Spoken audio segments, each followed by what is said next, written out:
저를 만난 지가 4주가 넘어요. 그동안 별일 없었어요. 저는 한 4주 동안 혈압이랑 엄청 쌓았습니다. 그리고 지난주는 혈압을 낮춰달라고 하나님 앞에 때를 엄청 썼습니다. 그랬더니 감사하게도 오늘은 170에 91로 낮춰주셔서 지금 설교를 할 수 있게 해주셔서 감사합니다. 잠깐 기도하시겠습니다. 자비로우시고 은혜로우신 아버지 하나님, 오늘도 부족한 영혼 세우셨습니다. 주님의 말씀을 들고 섰사오니 주님 함께하여 주셔서 주님의 귀한 말씀만 전할 수 있게 공갈리워 주시고 지켜주시고 함께해 주시옵소서. 감사드리옵고 예수님의 이름으로 기도드리옵니다. 아멘.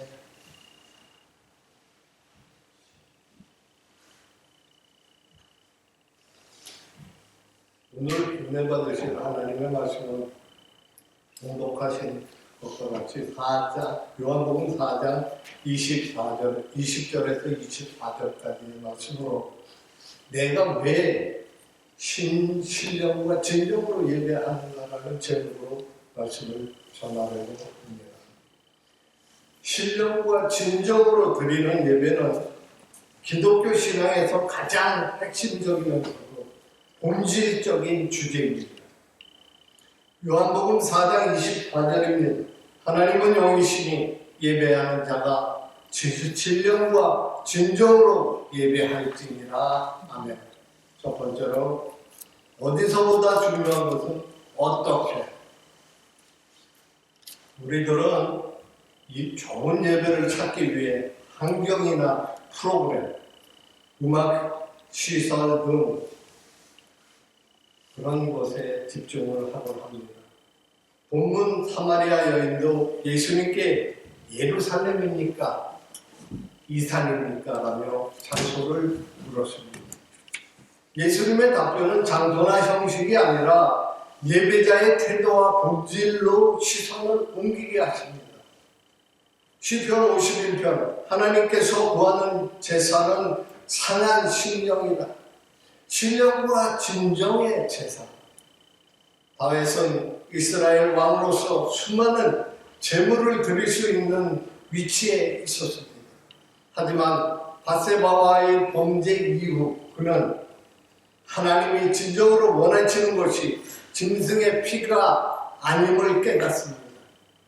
다윗은 시편 51편 16절에서 17절에 주는 제사를 즐겨 아니하시나니 하나님께서 구하시는 제사는 상한 신령이라고 고백을 했습니다.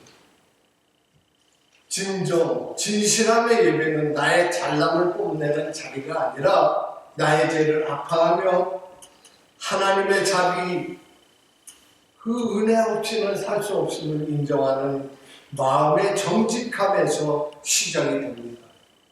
다윗은 왕의 체면을 버리고 하나님 앞에서 한 죄인으로서 진실하게 통회를 했습니다. 두 번째로 신령으로 드리는 예배.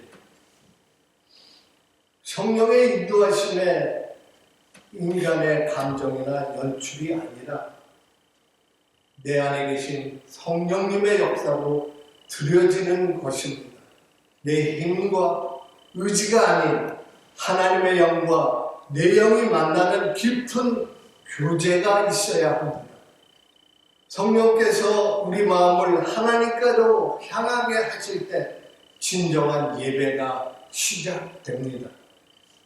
진정으로 드리는 예배는 진리 안에서 정직함으로 드려지는 것을 의미합니다.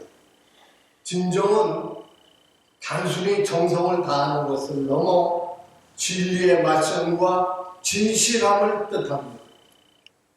말씀 중심, 내 생각대로가 아닌 기록된 하나님의 법대로 드리는 예배입니다.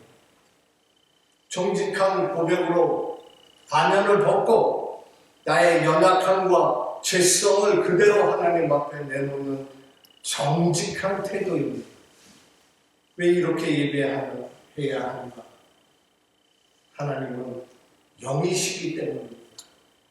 영이신 하나님은 육적인 조건, 외모, 재물, 형식에 속지 않으십니다. 우리의 영적 상태를 면밀히 보십니다. 하나님은 예배를 찾으시는 것이 아니라 신령과 진정으로 예배하는 사람을 찾으십니다. 요한복음 12장에 계산하지 않는 사랑을 한 신령한 예배를 드린 마리아를 생각나게 합니다. 예수님이 십자가 고난을 앞두고 계실 때 마리아는 자신의 전 재산과 다름없는 향유 옥합을 깨뜨려 예수님 발에 붓습니다. 곁에 있던 가룟 유다는 왜 비싼 것을 허게 하느냐며 경제적 가치로 비판했습니다. 마리아의 예배에는 계산이 없었습니다. 오직 예수님을 향한 사랑과 성령의 감동만이 있었습니다. 신령한 예배는 내 머리에 계산기를 두드리는 것이 아니라 내 영혼이 가장 귀하게 여기는 것을 주님께 쏟아 붓는 것입니다. 세상은 허비라고 부릅니다. 하나님은 그것을 예배라고 부르십니다. 마리아처럼 주님의 가치를 알아보고 내 가장 귀한 것을 드리는 것이 진정한 예배입니다. 두 번째로 삶으로 이어지는 예배. 주일 1시간의 형식에 갇힌 예배가 아니라 성령과 진리가 내 삶을 지배해야 합니다. 신령과 진정으로 예배하는 자는 세상 속에서도 하나님의 통치를 인정하며 살아갑니다. 하나님은 우리의 목소리 크기가 아니라 마음의 깊이를 보십니다. 임재의 체험이 사명으로 이어지는 예배. 이사야는 성전에서 높이 들린 보좌에 앉으신 하나님의 영광을 봅니다. 그는 하나님의 거룩함 앞에 자신의 부정함을 깨닫고 화로다 나여 망하게 되었도다 라고 고백을 합니다. 이때 천사가 숯불로 그의 입술을 정결하게 합니다. 하나님의 영과 신령을 경험한 이사야는 곧이어 내가 누구를 보내며 누가 우리를 위하여 발포하시며 하나님의 음성을 듣습니다. 그리고 즉각 대답합니다. 내가 여기 있나이다. 나를 보내소서. 신령과 진정의 예배는 성전 안에서 감동받는 것으로 끝나지 않습니다. 하나님의 임재를 경험한 자는 반드시 보내시는 현장 삶으로 나아가 순종해야 합니다. 예배의 완성은 삶의 헌신입니다. 로마서 12장 1절입니다. 너희 몸을 하나님이 기뻐하시는 거룩한 산 제물로 드리라. 이는 너희가 드릴 영적 예배입니다. 여기서 몸은 단순히 육체만을 뜻하는 것이 아니라 우리가 살아가는 시간, 관계, 노동, 생각 등을 삶의 모든 영역을 가리키는 것입니다. 나 자신이 제물이 되어 일상 속에서 하나님의 뜻을 따라 사는 것이 곧 예배라는 것입니다.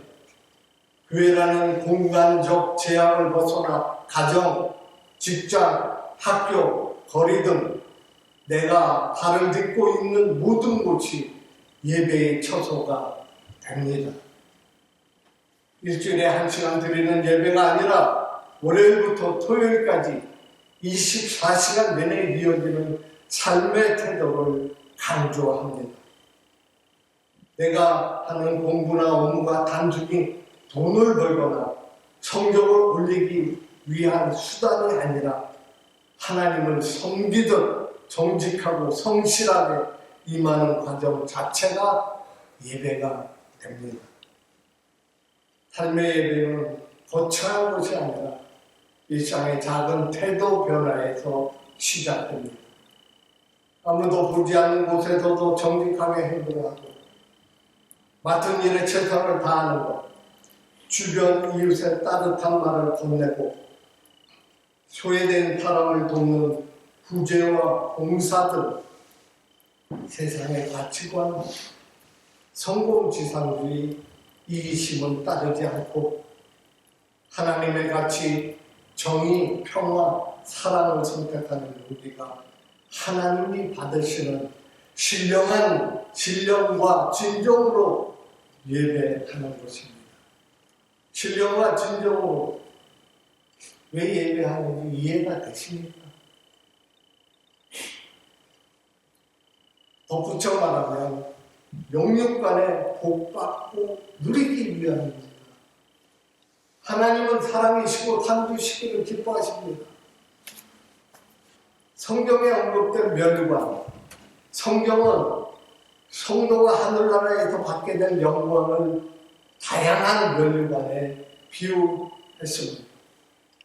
생명의 멸관, 시련을 견디고 죽도록 충성한 자에게 주어지는 멸관, 의의 멸관, 선한 싸움을 싸우고 주의 나타나심을 사모하는 이들에게 주시는 멸관, 영광의 멸관, 맡겨진 양물이 성실히 보이고 지도자, 교사, 섬기는 이들,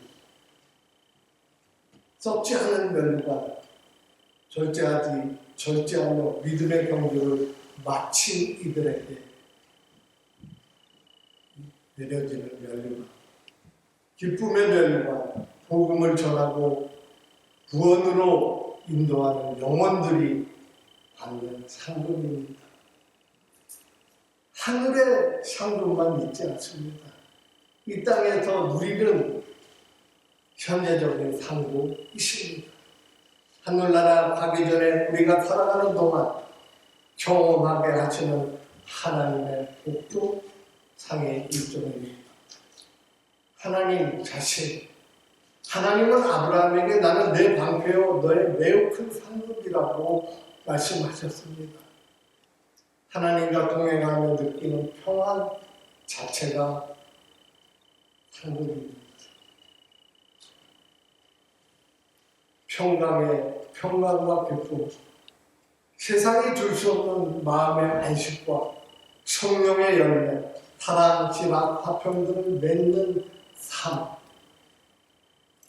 필요에 채우신 하나님의 나라와 의를 먼저 구할 때 우리의 일용할 양식과 필요를 더하시는 은혜.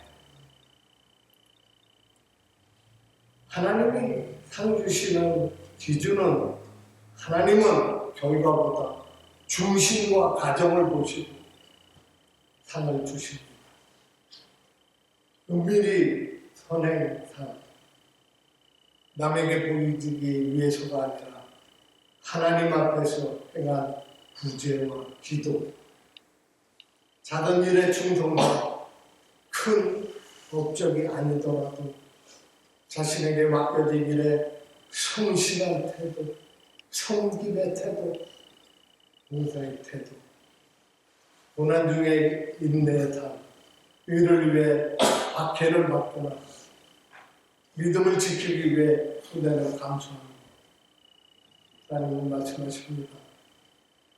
믿음이 없이는 하나님을 기쁘게 하지 못하나니 하나님께 나가는 자는 반드시 그가 계신 곳과 또한 그가 자기를 찾는 자들에게 상 주시는 이심을 믿어야 할지니라. 아멘.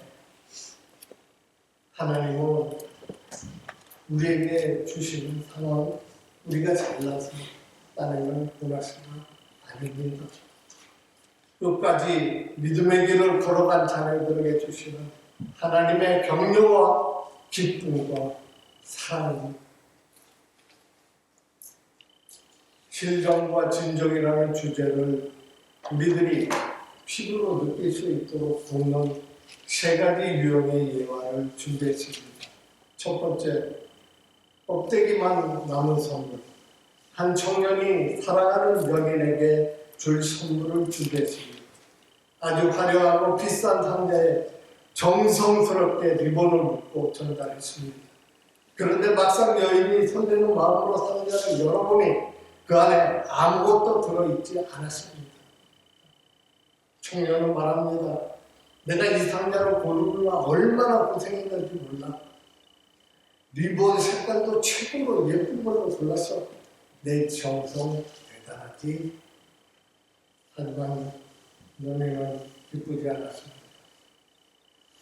상자가 아무리 화려해도 그 안에 청년의 마음이 담긴 내용이 없기 때문입니다. 우리가 드리는 예배도 이와 같습니다. 화려한 찬양팀, 웅장한 건물, 세련된 순서, 수많은 무리인 상자가 있어도 그 안에 하나님을 향한 진실한 고백과 성령님의 임재의 내용물이 없다면 그것은 비어있는 상자를 드리는 것과 같습니다.